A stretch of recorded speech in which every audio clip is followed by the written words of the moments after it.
Yo, what's up, what's good, D-Squad? How you doing? How you feeling, man? It's your boy D back on another bang reaction, man. You already know what it is, man. Today is Random Tuesday, number 134. Today we got Michael, The Critics Were Wrong. Now, for those of y'all who've seen the Michael movie, you already know what to expect from this video, or at least have an idea of what we're going to get into. But if you haven't seen the movie, I would advise you to watch it. It was pretty good, in my opinion. But y'all already know how it is in this world that we live in. Even though you feel like something is not that bad, there will be a huge group of people that will disagree with you. Now, unfortunately, because this is for all the Michael fans, there were a lot of that were saying bad things about the movie. They didn't like it and, you know, all this stuff. And, you know, so I think this is I'm guessing that this person's on our side said the critics were wrong. Meaning, like, whatever they were saying about this movie and what was bad about it, you know, is not valid, basically. But y'all comment down below if y'all seen the movie. I did. I went to see it when it came out. It was great. It was good. His nephew did a great job. You know, that's all I'm gonna say.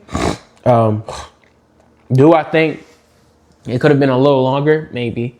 But if you think about it, Michael's life, like, covered his whole life, or at least most of it. It would have been like a 4-hour movie. You know what I'm saying? So, of course, they couldn't do that, but what they did enough to show us, like, how much of an icon he was. So we're gonna see what this video is talking about. I'm gonna leave the original video link in the description down below for those y'all want to check it on your own time. As always, like, comment, subscribe, and join the D Squad if you haven't already, and also subscribe to my second channel, DatBoiDith Skits. Other than that, let's hop into it. Michael Jackson, an icon of 1980s culture that transcended music to become one of the most instantly recognizable names on the planet. Yeah, his later career was dogged by controversies, accusations, and his increasingly bizarre appearance, but at his peak, he was bigger than Beyonce, Taylor Swift, and whatever the hell this is supposed to be combined. And since we seem to... Why he do Sabrina Carpenter like that? No, but I mean, of course, I mean, he inspired everybody. He just named. I mean, you know what I mean? Michael, I don't think nobody will argue about that. Michael was the biggest icon. There is the biggest icon there is. I don't know anybody on this planet that don't know who Michael is. You know what I'm saying? Like, it's not one. Even kids know it. Like, you know, Michael was just that. He was just that. You know, I don't think I have to go any further. He was just that.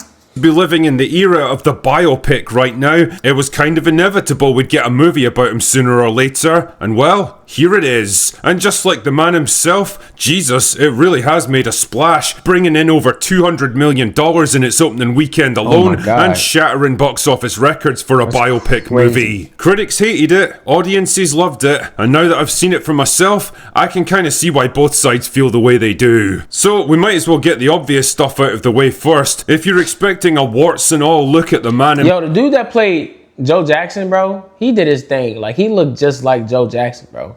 That's crazy, though. Like he looked just like Joe, bro. I was kind of impressed. I'm not gonna lie, I was impressed by how they put it together. Himself, deconstructing the mythos around him and showing the good, bad, and the ugly sides of Michael Jackson. You're kind of out of luck on this one. This movie was made with the blessing of Michael's family. Damn man, his own nephew plays the lead role. So in a lot of ways, it's a sanitized, respectful kind of film that portrays Michael in the best possible light and tactfully ends its narrative before the... more uncomfortable stuff that happened later in his life. So from a purely that's what I'm saying. Like, I think their focus was to just shine a positive light on his life. They didn't want to talk about the negative stuff. Hell, it was a lot of stuff that was cut out. A lot of stuff that wasn't even mentioned. Janet was, you know what I'm saying? It's like, it's a lot of things that they just didn't touch on. But that didn't make it a terrible movie. But I can see why certain people feel the way they feel. You know, but like I said, it doesn't take away from the film. The film was good. I didn't leave disappointed. I was like, you know, I was like, I wonder if they got more. There's speculations that they might come out with a second movie, but I don't know. I want to see how they would do that, if that's possible. biopic point of view, it's a slightly unsatisfying half of a story, carefully curated and structured to avoid tarnishing its subject. That being said though, as a story of surviving abuse and exploitation, personal and artistic growth, and ultimately becoming a true artist in his own right, Michael's a pretty fucking good movie all on its own, driven by a commanding performance from Jafar Jackson, helped by a great supporting cast and enough dramatic highs and lows to keep you engaged for 2 hours. So, let's discuss it, shall we? The story kicks off in the mid-1960s with a young Michael getting press-ganged into the pop group the Jackson 5, formed and managed by his domineering and abusive father Joseph. And believe me, this guy does not fuck around. Rehearsals are brutal and unrelenting, physical punishment. I was saying earlier though, like, the fact that you can compare Michael and Selena only because they both started at a young age and they were forced into it. You know what I'm saying? It's like they both were forced into it and became big stars. Y'all tell me if that's not crazy, if that's not like accurate. Like, has anybody ever made that comparison? Because if not, I'm kind of surprised. Because like, if you think about it, they both started at a very young age and they were forced into it. And they both became very big, successful stars. Both of their dads didn't play around about family. They were all about the family. So y'all let me know if y'all agree with that comparison. Are a regular incentive to keep everyone focused, and as the lead vocalist, Michael himself gets pushed hardest of all. Eventually though, their hard work pays off. The group starts playing gigs and eventually it leads to their first record deal a few years later. By the 1970s, the Jackson 5 are topping the charts and they're selling out arenas across America, with Joseph himself as the undisputed patriarch of the family. All is not well with young Michael though. Not only is he starting to suffer from vitiligo that starts to fuck up his self-image, but he's frustrated by his father's smothering influence and wants to branch out as a solo artist. Naturally, his dad does everything in his power to hold him back, knowing the group would fall apart without him, until finally matters come to a head in 1981 when he legally fires Joseph. By fax, no less. Damn man, the 80s were just awesome. The next few years lead to some of Michael's biggest hits like Thriller and Billie Jean. He's riding high as one of music's biggest stars, but Joseph isn't done with him yet and eventually pressures him into coming back. Yeah. I just thought about something. If y'all haven't seen this movie, I'm sorry if this spoils y'all. You know what I'm saying? Because I know he's going into a little detail of like the timeline of the movie. But like I said, I hope it doesn't ruin y'all experience. But like I said, if y'all haven't seen the movie, I would advise y'all to click off this video now and watch the movie for yourselves. But for all of y'all who did, tune in, basically. You know what I'm saying? So I advise everybody that haven't watched the movie not to watch this whole video. The Jackson 5 reunion tour, something that would have repercussions for the rest of Michael's life. But can he finally break free of his father's influence and stand on his own, or will the man who made him ultimately break him? One of the biggest talking points around this movie has got to be the disconnect between critics and audience scores, which is just fine by me because critics are fucking assholes who are only in business for themselves anyway. Not me though, dear viewer, the drinker will never steer you wrong. But like I said earlier, I can at least see why both sides feel the way they do. Michael is not really the kind of brutally honest, unflinching insight into the man's life that professional critics were probably hoping for. It's very much a sanitized, approved version of events where Michael is the innocent oppressed victim and the valiant artist struggling to find himself. It makes sure to end its narrative on an upbeat, feel-good note of victory before all the controversies and the accusations that would dog him in his later career. It's less of a truthful biopic of the man and more like a Hollywood love letter to the legend. There's little hints about his eccentricities. Pretty much like an appreciation, basically, to him. Like, I feel like that was good. I mean, I don't think they wanted to just focus on the bad thing, even though a lot of things happen in his life. But it was just, it was a lot. It was a lot to cover. It was a lot that was not mentioned. But like I said, for the little time that they had, they did what they're supposed to do. I will say that. And his growing problem with self-image, but it's never allowed to overshadow the main narrative. This film is really a chance to remember him as he was in his prime, a slightly idealized version of the real man that audiences can easily empathize with and root for. And credit to Jafar Jackson here, the guy plays him perfectly. His movements, his mannerisms, his artistic intensity, it's all there and it's exactly what you'd expect from a guy who grew up with Michael and knew him for real. That being Yeah, said, he the did a rest of great the job. Jackson 5 aren't all That's that one of well the reasons. That's represented. one of the reasons why I really wanted to watch it, because you got somebody that was actually in the family. That's a part of the bloodline. You know what I'm saying? Like I feel like that's way better than all the impersonators that do Michael. Like, not knocking them, but of course they're not a part of his family. They're just very inspired by him and a fan. But for the person that's actually been in the fan, you know what I'm saying? Of course I wanted to see that. Of course I wanted to see what they came up with, because it's like now my expectations are high.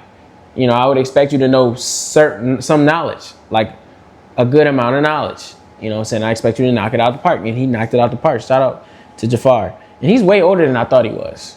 You don't get much of an insight into their own aspirations as artists or people, which I sort of understand because the movie only has 2 hours to play with, and trying to juggle all those extra characters would have caused a lot of narrative bloat. But shit, man, Janet Jackson doesn't even show up at all. No. I mean, she was a pretty big deal all by herself, and I'd assume she was really... I don't know, y'all. If I had one misconception about like that, like how you not put Janet in it? Like, I understand she was a baby and everything, but at least show her like as a baby, like, and show her when she grew up, when Michael grew up. Like, yo, it's so much that just they didn't mention, bro. It's so much that they didn't put in there, bro. And the whole Diana Ross thing, like, yo, bro, it was just crazy. A big part of Michael's life as he was growing up, but it's like she doesn't even exist in this movie. Weird. Naturally, there's your typical biopic villain in the form of his dad, a sinister, controlling presence simultaneously trying to leech off his talent and hold him back from his true potential. Credit to Coleman Domingo, by the way. He's a commanding presence and he actually looks distractingly close to the real man. Yes. There's the second act low point where a pyrotechnic accident leaves Michael with severe burns and a lifelong addiction to painkillers. And there's even the third act. That's what started that whole thing. That's what started his whole thing, if y'all don't know. Like that Pepsi commercial incident. Where a physically scarred but emotionally powerful Michael finally rebels against his father and becomes the man he was meant to be. It's all there, it all slots neatly into the standard Hollywood biopic mold, and as far as I'm concerned, the end result is a perfect crowd-pleasing movie. It's not particularly complex or accurate, but I put it into a similar category to something like Braveheart, a movie that was a wildly inaccurate distortion of real historical events that were much more complex and morally grey, but it was also a powerful epic drama that got everyone fired up. Basically, if you're expecting a dark, complex and realistic portrayal of his life and career, you're probably going to be disappointed here. Yeah, on the other hand, honestly, if you're a fan of Michael Jackson or you just want to experience a feel-good story of artistic and personal triumph, then you're probably gonna love it. Yeah. And you know what? Well sometimes said. Maybe that's enough. Anyway, that's all I've got for today. Well, that was well said by him though. That was well said. That was well said. Honestly, if y'all looking for like all the controversial topics with his life and all that and all the bad things, you probably gonna have a hard time in that theater, bro. I ain't gonna lie.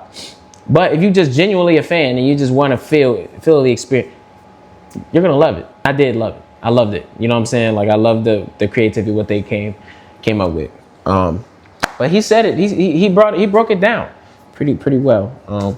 You know, will they come out with a second movie? I don't know. We're gonna have to see, and that would be very interesting because then that means you got a whole 2 more hours of like, you know what I mean? Now we might get into the controversial things, and I think that's what people want to see. Because that's just the world we live in. They want to see bad things and the negative things, and you know what I mean. But like I said, bottom line, I was impressed by what they came up with. But yeah, y'all. Hope y'all enjoyed the movie. Y'all comment down below if y'all seen the movie and how y'all felt about it. But yeah, anyway, this concludes another video of Random Tuesday. I hope y'all enjoyed it. Same time next week. Any other requests, just drop it in the comment section and we'll go from there. But other than that, I hope you guys enjoyed your Tuesday. I hope you guys are looking forward to your Wednesday. Hope you guys are having a good week. If you're going through a hard time, trust me, I get it. I understand. You know what I'm saying? Just keep your head up. If I can keep my head up, so can you. You know, don't let anything beat you mentally, you know, because mental is very important. You got to have that straight, you know. So just talk to God, pray, you know what I'm saying? Because he helped me. You know what I'm saying? He helped me and he saved me. So I know he could save y'all, you know what I'm saying? So just, he saved me mentally, especially, you know what I mean? Like, you know, that's a whole nother video. But bottom line, what I'm saying is just trust in God and just keep going. Keep moving them feet. Other than that, man, I love y'all. Thank y'all for the support. Until next time, Deef is out, man. Peace.